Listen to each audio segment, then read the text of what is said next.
Welcome back to Bruins Game Reactions. Boston Bruins win 7-2 over the New Jersey Devils in what ended up being a rather historic night, on a night in which you didn't expect much from the team. They well over-delivered and kind of ran New Jersey out of their own building. There is a pretty well laundry list of career milestones that have been achieved in tonight's game. Biggest one probably, David Pastrnak puts up 100 points on a team in which is going to have a top 5 draft pick. As my cat jumps off the bed, more than likely. 40 goals, 41 goals, 59 assists. I think that might have changed throughout tonight's game. Morgan Geekie gets his 30th goal with the Boston Bruins this season.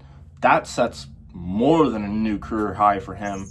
Every goal he scores for the rest of the season is going to be a new career high. Michael Callahan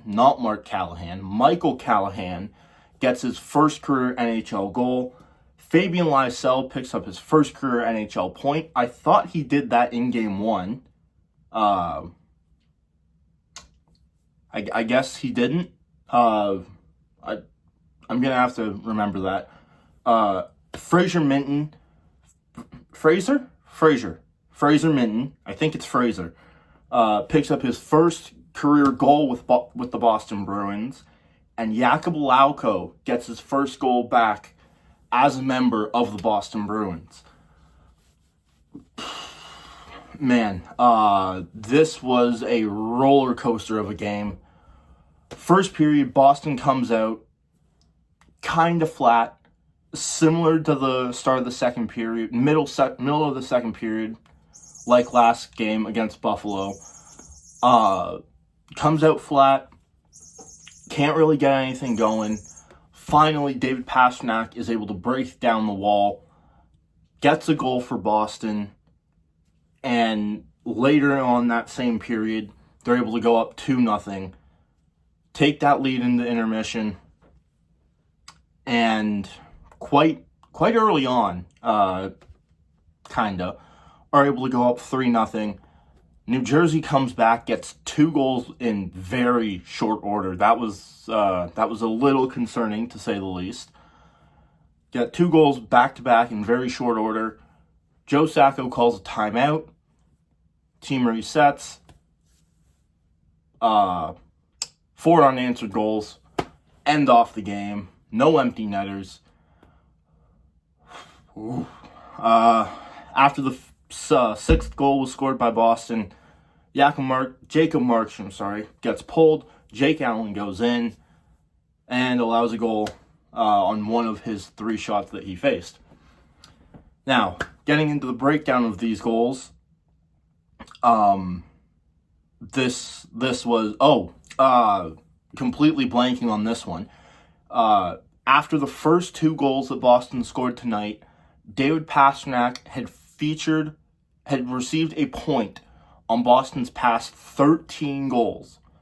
Whether that's an assist or a goal, he has taken part in Boston's past 13 goals. The 5 against Carolina, the 3 against Buffalo, first 2 in tonight's game, and 3 more in the game before that. In the game before Carolina,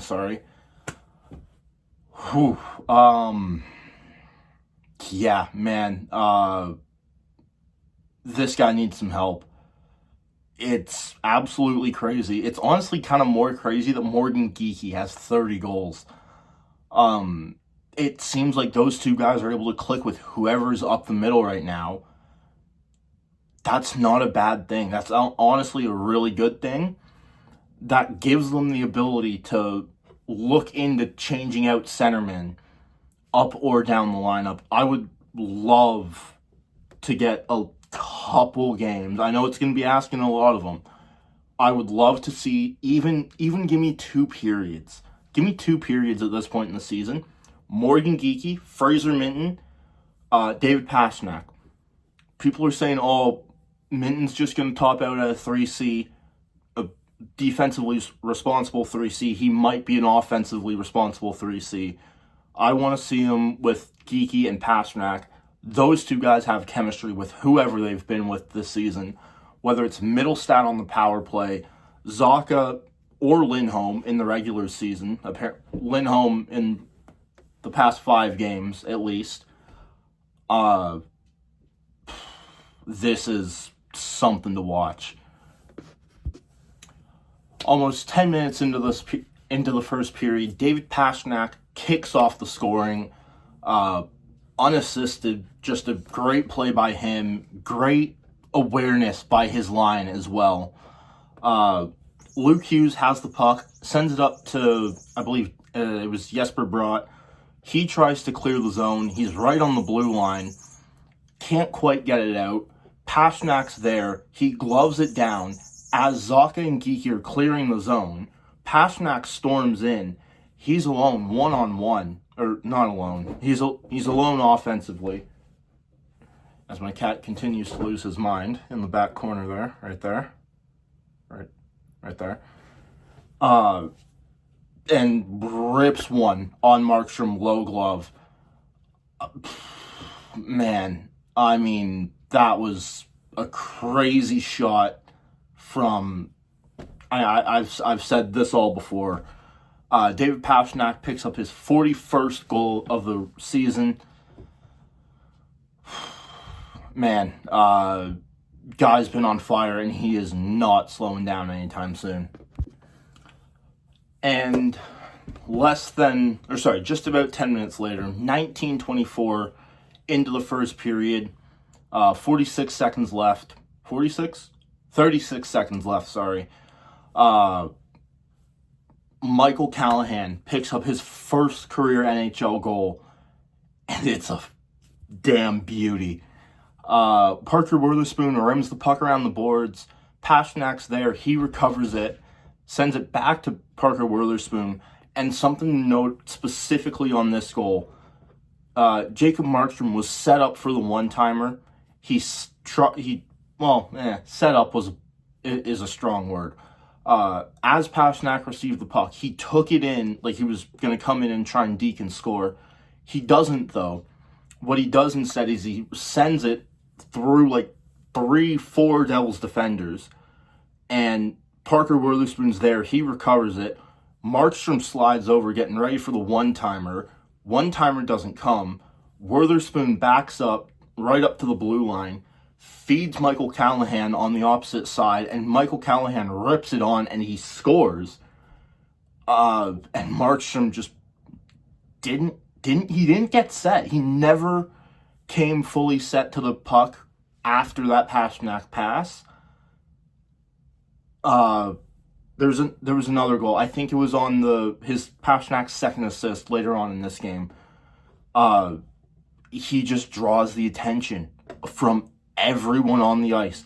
He had 2 guys on him later in the game, couldn't stop him.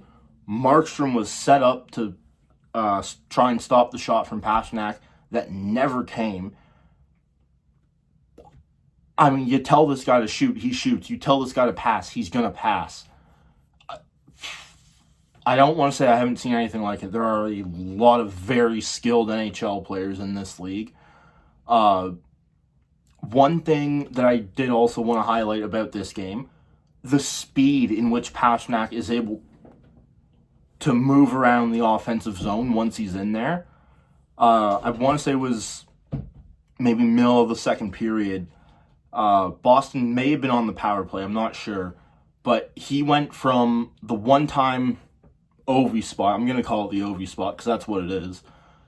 And in a blink of an eye, he was up at the point and then right back down to the Ovi spot. It was kind of crazy. I might have been wrong on the time.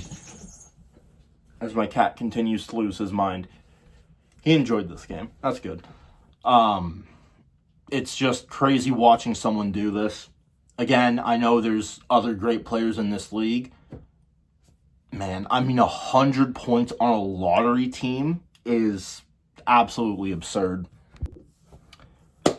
All right, we head into first intermission. Did that twice. Wow, okay. We head into first intermission. Boston goes up 2-0 late, and almost right away they're able to go right to work in the second period. They came out looking really good in far and away their worst period of any game so far. Not just like tonight, but in general, the second period is statistically the worst period for this team. Jakub Lauko is able to pick up his fourth goal of the season, first as a reacquired member of the Boston Bruins. Don't know why that took me a sec. Luke Hughes gets the puck around, shot around to him, or deflected off of Swayman into the corner that bounces out to him. Luke Hughes overskates it. Jakub Lauko says, "Thank you very much," takes it the other way. Simon Kovacevic, I think it's Simon, maybe Simone Kovacevic. Kovacevic cannot catch him in time, and Jakub Lauko is able to bury this one. I believe this was 3 goals on 11 or 12 shots at this point. I mean, you're thinking that the floodgates are going to open for Jacob Markstrom. Why do I keep calling him Jacob Markstrom? For Jacob Markstrom. And he was kind of able to close it up for the next few minutes. 10 minutes later, though, the New Jersey Devils are able to get 2 goals in, I believe, less than 2 minutes, if I'm not mistaken. New Jersey is able to get 2 goals in 20 seconds, not even 2 minutes. First goal comes on a delayed penalty for Boston, and you had the feeling that this was going to be a bad one, whether they were going to score on the power play or on the delayed penalty. They end up scoring on the delayed penalty. Thank you for finally sitting down. It was Boston kind of started getting a little shaky, especially in the defensive zone, and for 20 seconds there, it looked really rough. Stefan Noesen is able to recover the rebound from Daniel Sprong off of Jeremy Swayman, bang it in. I mean, you had guys trying to block shots. You had guys blocking shots even.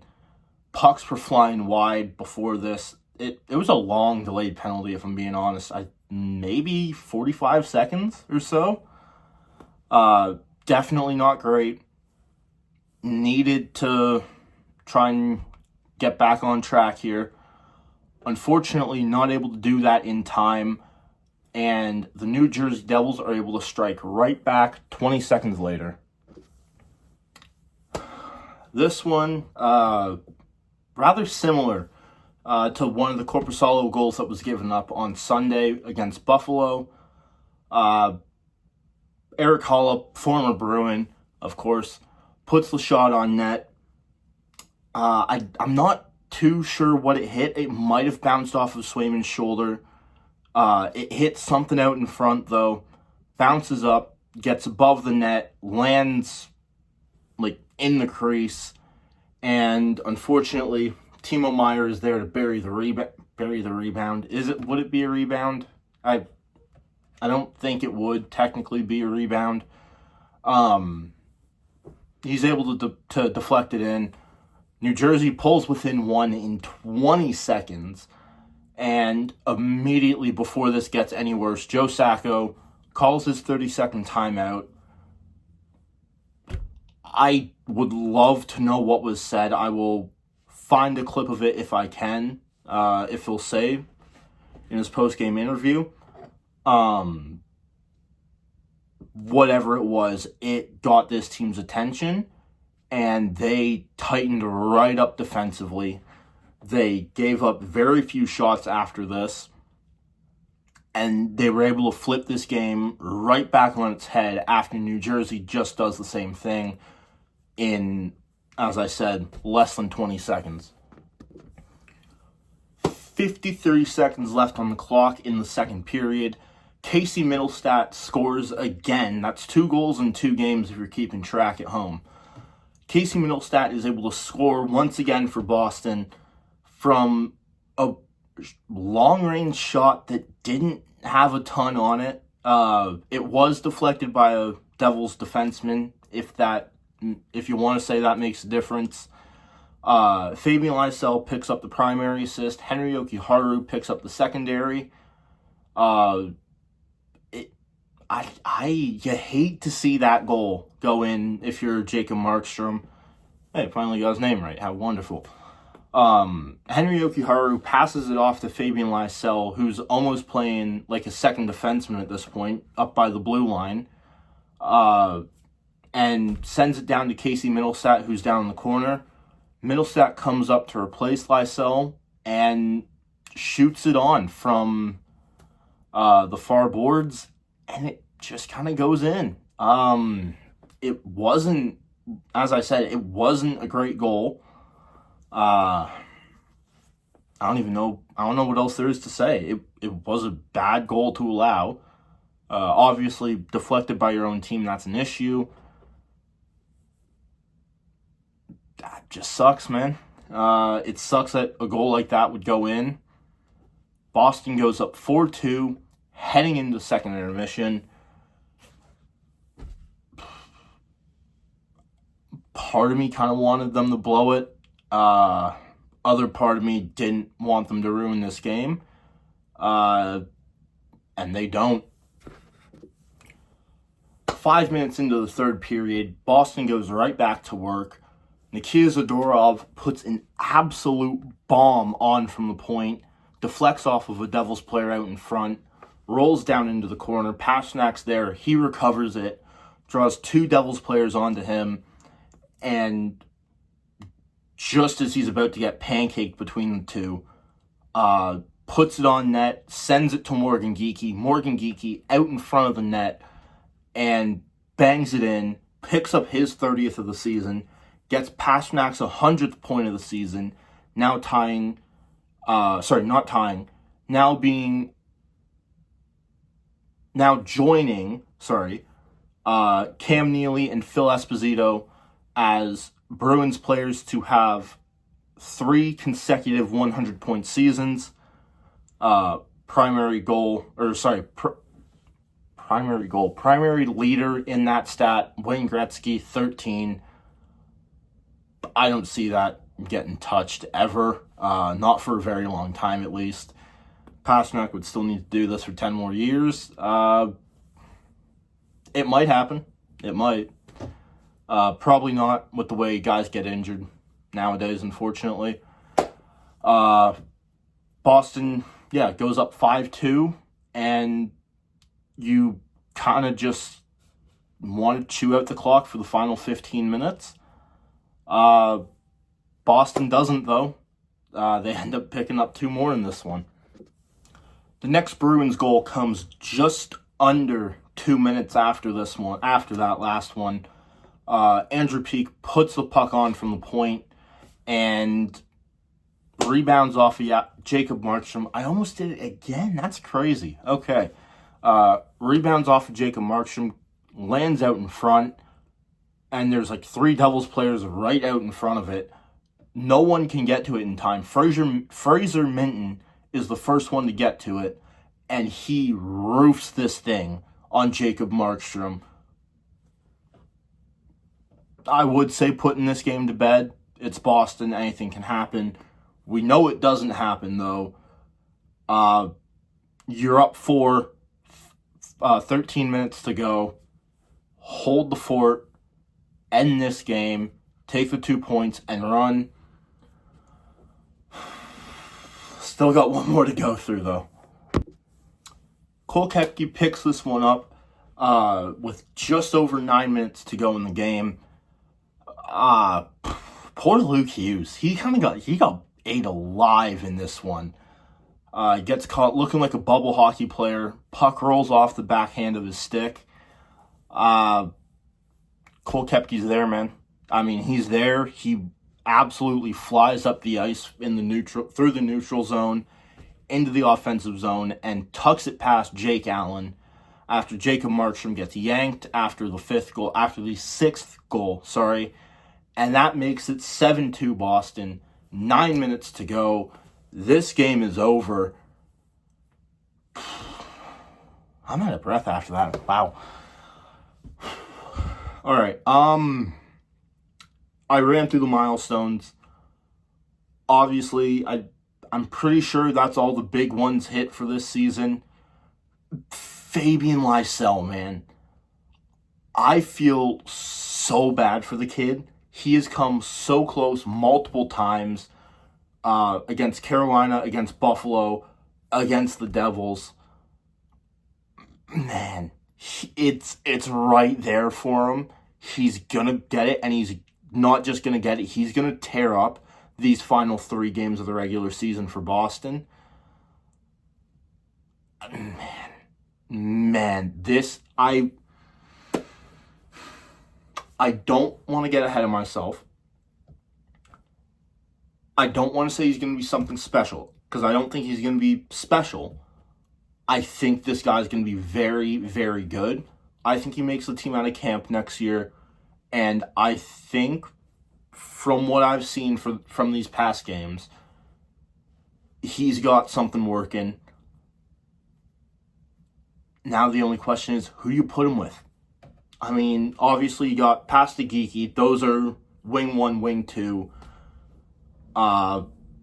Centerman, I mean, it's worked with Middlestat on the power play. It's worked with Lindholm. It's worked with Zacha. I mean, do you find the worst of the 3 and put them up there?